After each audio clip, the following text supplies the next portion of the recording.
सही है, लेकिन आप सच में बहुत अच्छा गाती हैं। तो मैं चाहूंगा एक बार प्रियंका तिवारी के लिए एक बार जोरदार ताली बजा के आशीर्वाद दीजिए, क्योंकि बहुत अच्छा गाती हैं। मैं भी सुनता हूं और आप भी इनको सुनते हैं यूट्यूब पे और अपना प्यार आशीर्वाद देते हैं। थैंक यू बाबू। हेलो बोली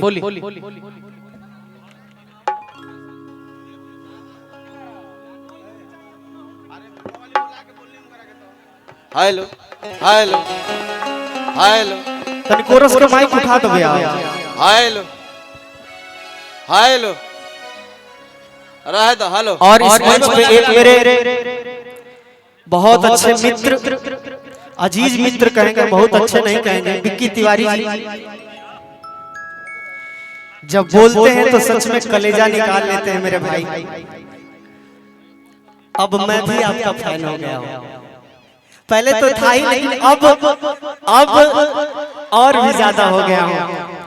ये विक्की तिवारी जी का मोहब्बत है, तो मैं चाहूंगा ये उद्घोषक विक्की तिवारी जी के लिए जोरदार ताली बजा के अपना आशीर्वाद दीजिए। Thank you.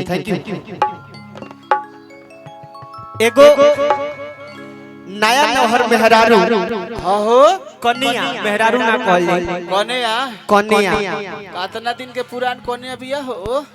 नया नहर बिया, नया दांत जामल बा कि ना हो। ना नया बिया, हाँ नया बिया के बेहाया बिया हो। पूजा पाठ के तनिको लूर सहूर नहीं थे, अपना मर्द से पूजा पाठ के विधि पूछा दिया, भाव पूछा दिया, कह दिया कि राजा जी का कहतारू हो। अच्छा तनी बता ना दे, हाँ नौमी में माई के का चीज चढ़ेला, ये तू नहीं खुजा न तो नहीं खी जाना ते राजा जी, तनी बता ना दे। नैहर में बाबू के मूड़ी काट के का चढ़ावत रहू। ढेर बोलत रहे राजा। हाँ तो का करी हो। औरतिया कह दिया का कहतिया हो। आखिर माई के कौन चीज चढ़ाई, साचे ना जाने लू, ना जानी ले राजा जी। साहब तू पगलेटे बड़ू हो, तनी बता ना दे। सुनो बताई। माई के मंदिर में जई हो, तागाड़ी में ले लियो हुम जाप, लौका के फूल माई के चढ़ा दी हो। हाँ सब बेहाय मरद बरका हो। कैसे बुझाता हो। तू भातार हवा कि पतार हवा हो। भातार लेखा नहीं खिलागो तो तार लेखा लगो तनी तारा। भातार ना तू पतारो न हंदे यार तू हवा। तो हम कसनो बड़ी तो तोहर बाबू हमरे पनु विदा कइले बड़े हो। और अतिया कह दिया एगो हाथ भिखारी भी बढ़ा लिया, हाथ बढ़ा लिया।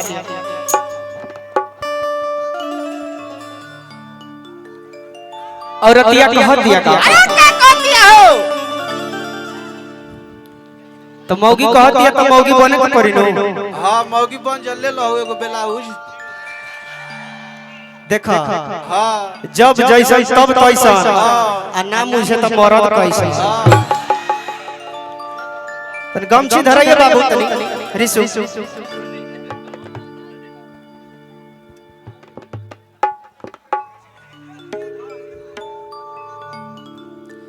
अरे बन रहे बड़की भौजी।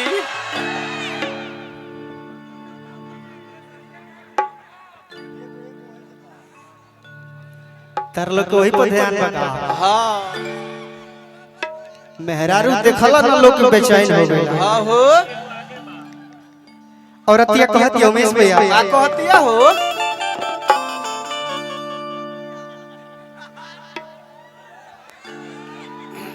मौगी कहती है तो मौगी बने के पड़ी नो। हाँ हो। कलाकार नु सब बनेला। कहती है कि आज पहिल बेरा भूखल बन नमी नवदिन के। अरे क्यों ए राजा का कहतारू हो। आ कुछ न बुझाला का समाई के। अरे सयाज बता दी बता ना हो।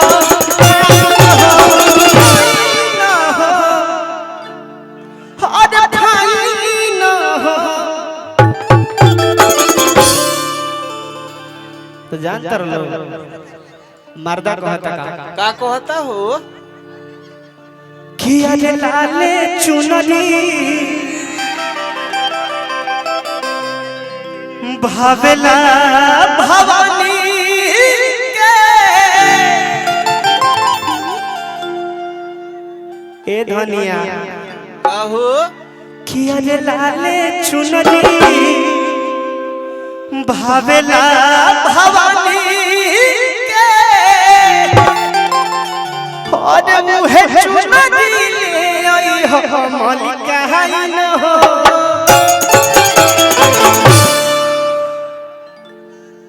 बिल्कुल। अरे प्यार है भाई साहब, आई लव यू।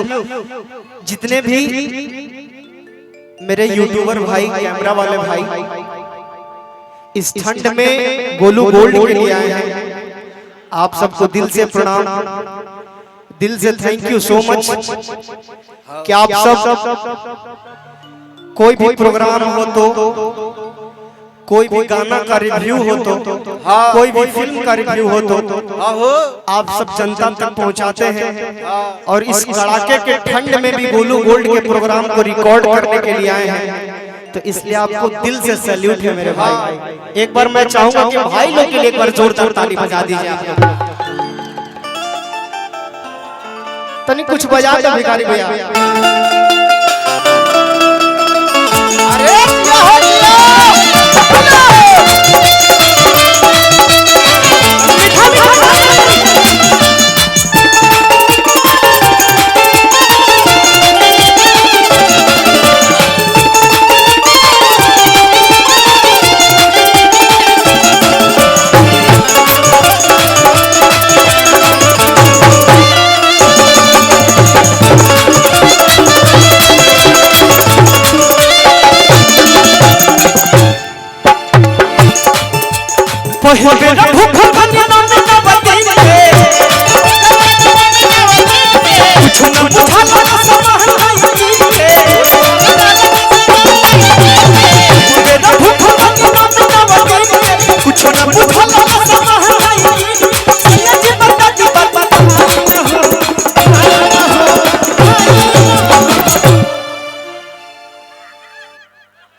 मैंने कहा चाहता रहा फिर से मैं यार बने का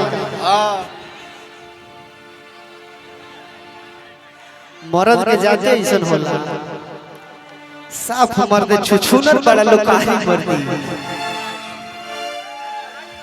खैर जब जैसा तब कैसा ना बुझे तो मर्द कैसा। हर सैया जी बता दे बात बताई ना हो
I love you. I love you 5 I love you love you भाई मौगी कहत दिया भैया आज फल फलहार कुल्ही ले हम बाजार से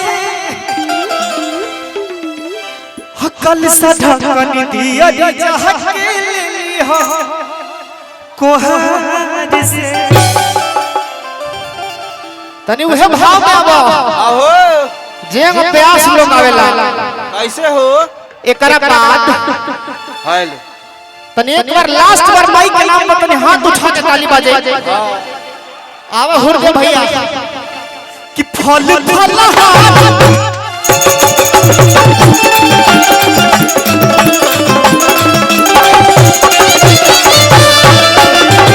भैया हो तनी मिजाज में आवलो सही बताओ गोलुआ से कितना लोग प्यार करला तनी हाथ उठावे तो लास्ट ताली बा देवी गीत के लास्ट ताली बा आप सबके हाथ उठा के ताली बाजे के चाहिए कैसे कि फल फलहार ले ली हो कल सा ढकन दिया जह के ले ली हो कोहार से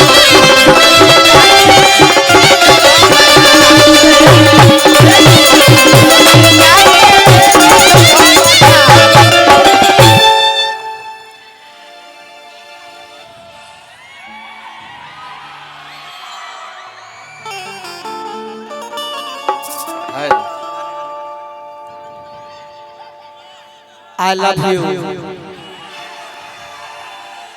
हेलो किया जे कल सा ऊपर रहिया के पतैया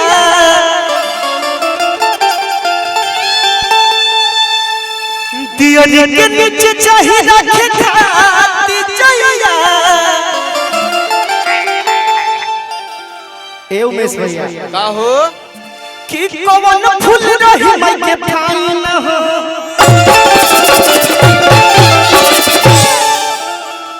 अरे कवन फूल रही माई के फाइन हो